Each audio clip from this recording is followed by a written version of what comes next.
यह video rainbow पुस्तक में दी हुई कमला दास की कविता माई ग्रैंड मदर्स हाउस पर आधारित लेसन का तीसरा भाग है। इस वीडियो में हम लेसन में दिए गए अभ्यास करेंगे। पहला अभ्यास है B1। Read the following sentences and write T for true and F for false. यानी कि दिए हुए वाक्यों के बारे में हमें ये निर्णय लेना है कि ये सही हैं या गलत हैं कविता में बताई हुई बातों के अनुसार। A. The woman of the house is alive. घर में रहने वाली औरत जीवित है। यह फॉल्स है यानी गलत है क्योंकि दूसरी पंक्ति में हमें बताया गया है The woman died. उस औरत की मृत्यु हो चुकी है। B. The snakes were seen in the house. ये ट्रू है। ये हम जानते हैं तीसरी पंक्ति से जहाँ लिखा गया है Snakes moved. सांप घर के आसपास चल रहे हैं यानी दिख रहे हैं। C. The speaker read the books with great interest. ये फॉल्स है यानी गलत है क्योंकि हम जानते हैं कि वाचक बताती है Among books I was then too young to read. वाचक कहती है कि उस समय वो किताबें पढ़ने के लिए मेरी उम्र बहुत कम थी। D. The speaker wished to peep through the window. वाचक खिड़की से अंदर झांकना चाहती थी। ये ट्रू है यानी सही है क्योंकि सातवीं पंक्ति में हमें दिखता है There to peer through blind eyes of windows. वो खिड़कियों से अंदर झांकना चाहती थी। अभ्यास B2 कहता है Answer the following questions briefly. यानी इन प्रश्नों का उत्तर हमें संक्षेप में देना है, एक या दो लाइनों में। पहला प्रश्न Who is I in the second line of the poem? कविता की दूसरी पंक्ति में I यानी जो मैं है वो कौन है? यह मैं कविता की वाचक है, कविता कहने वाली है। कवि में, कवयित्री में और कविता के आय में फर्क होता है। हालांकि हम जानते हैं कि इस कविता में बताई गई बातें कमला दास के जीवन से मेल खाती हैं, उनके खुद के अनुभव को भी काफ़ी हद तक दर्शाती हैं, लेकिन कविता के अंदर खाली आय शब्द का प्रयोग है। कहीं ये नहीं बताया गया है कि यह आय कमला दास है।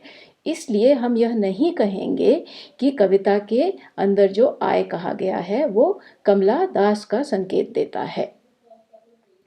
तो उत्तर हुआ The I in the second line of the poem refers to the narrator of the poem. अगला प्रश्न 2। Where did the speaker once receive love? वाचक को एक समय में कहाँ प्यार मिला था? ये हम जानते हैं पहली लाइन से There is a house now far away. I को कवितावाचक को अपनी नानी के घर में प्यार मिला था और इस घर के बारे में हम एक और बात जानते हैं कि ये घर बहुत दूर है। उत्तर हुआ The speaker once received love in her grandmother's house, which is now very far away. अगला प्रश्न 3। Why did the house go into silence? घर में चुप्पी क्यों छा गई? इस प्रश्न का उत्तर देने के लिए हमें याद रखना चाहिए कि घर एक जगह है और घर एक प्रतिरूप भी है, एक प्रतीक भी है इस कविता में दूरी का, समय की दूरी का और जगह की दूरी का, बीती हुई यादों का रूपक है। तो उत्तर हुआ The house went into silence because the grandmother died. The house is also a symbol of memories. Silence refers to the difficulty of remembering those memories with the passage of time. अगला प्रश्न 4। Why was the speaker unable to read the books? वाचक घर में रखी हुई किताबें क्यों नहीं पढ़ पाई? इसके दो कारण हैं। वाचक हमें बताती है Among books I was then too young to read. एक तो उसकी उम्र इतनी कम रही होगी कि उस समय वो पढ़ना जानती नहीं होगी, लेकिन ये भी हो सकता है कि थोड़ा और बड़े होने पे पढ़ना जानती तो थी, लेकिन इन किताबों में दिए हुए विषय इतने कठिन थे कि उसकी समझ से परे थे।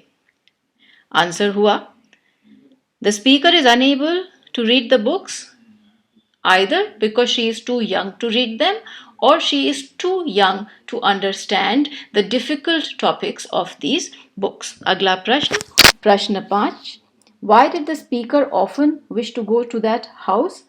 अक्सर वाचक क्यों सोचती है कि घर वापस जाने का मौका मिले, नानी के घर वापस जाने का मौका मिले? इसके लिए हम ध्यान में रखें कि उसने नानी के घर में बचपन बिताया है और नानी ने उसकी बहुत देखभाल की है, उसके साथ बहुत प्यार भरा रिश्ता है नानी का। तो उत्तर हुआ, speaker often wishes to go to her grandmother's house because she spent her childhood there. Her childhood was a happy time and gives her happy memories in her present state. अगला प्रश्न, प्रश्न 6, why was the speaker proud of living in that house? Proud यानी गर्व। वाचक को उस घर में रहने पर गर्व क्यों था? इसमें ये सोचिए कि कहीं भी कविता में ये नहीं कहा गया है कि ये घर बहुत आलीशान था, यहाँ पे हर तरह की सुविधाएं थीं। खाली एक ही बात का जिक्र है कि इस घर में बहुत प्यार था और इसी बात का गर्व है वाचक को, क्योंकि वहाँ उसे बिना मांगे ढेर सारा प्यार मिलता था। यहाँ प्राउड का मतलब न तो अहंकार है न घमंड है, सिर्फ स्वाभिमान है। आंसर हुआ, the speaker was proud of living in her grandmother's house because she received a lot of love without having to ask for it. बिना मांगे उसे वहां ढेर सारा प्यार मिलता था। अगला प्रश्न, प्रश्न 7, why does the speaker say that she has lost her way? वाचक क्यों कहती है कि वो अपना रास्ता भूल गई है, वो खो गई है? जो व्यक्ति रास्ता भूल जाता है उसकी कोई दिशा नहीं होती, उसका कोई गंतव्य नहीं होता, और यही भावना हमें कविता में दिखती है। गंतव्य क्या है, क्या था इस वाचक का? यह प्यार ढूंढना चाहती है, प्यार तक पहुंचना चाहती है, और यही रास्ता उसे नहीं मिल रहा है। Answer, the speaker says that she has lost her way because she is unable to find love in her life. अगला प्रश्न, is the speaker satisfied with her present life? If not, why? क्या वाचक अपनी वर्तमान जीवन से संतुष्ट है? यदि नहीं तो क्यों? ये तो अब हम अच्छी तरह से जान गए हैं कि वाचक अपने वर्तमान स्थितियों से बहुत दुखी है, उसे अजनबियों के आगे भीख मांगनी पड़ रही है। कहती है, and beg now at strangers' doors to receive love at least in small change. भीख मांगती है और भीख मांगने पर भी उसे प्यार नहीं मिलता है या ना के बराबर मिलता है। तो यही उसके दुख का कारण है, असंतोष का कारण है।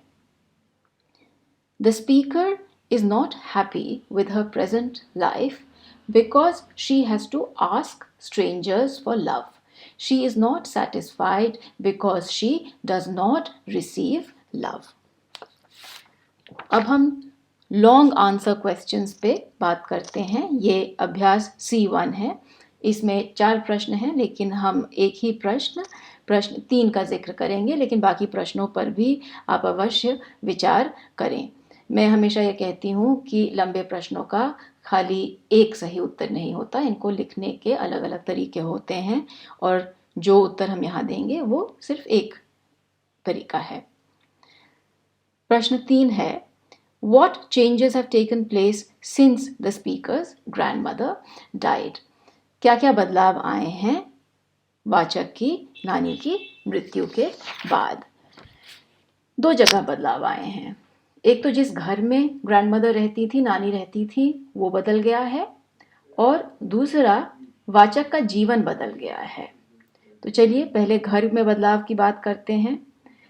हमें तीसरी पंक्ति में बताया गया है the house withdrew into silence, snakes moved. फिर बताया गया है ब्लाइंड आइज ऑफ विंडोज, यानी कि इस घर में अब चुप्पी छा गई है, यहाँ सांपों का आना जाना है और इसकी खिड़कियां मटमैली हो गई हैं, उनसे देखना मुमकिन नहीं है। और वाचक के जीवन में क्या बदलाव आए हैं, इसके लिए आखिरी कुछ पंक्तियों में बताया गया है I was proud and loved. एक समय में स्वाभिमानी थी, मुझे प्यार मिलता था, यानी कि वर्तमान समय में इन चीज़ों से वाचक वंचित है, अपना रास्ता खो गई है और begs at strangers' doors to receive love, और अजनबियों से प्यार की भीख मांगती है। तो चलिए उत्तर देते हैं। The house of the speaker's grandmother has changed since she died. The house has become silent.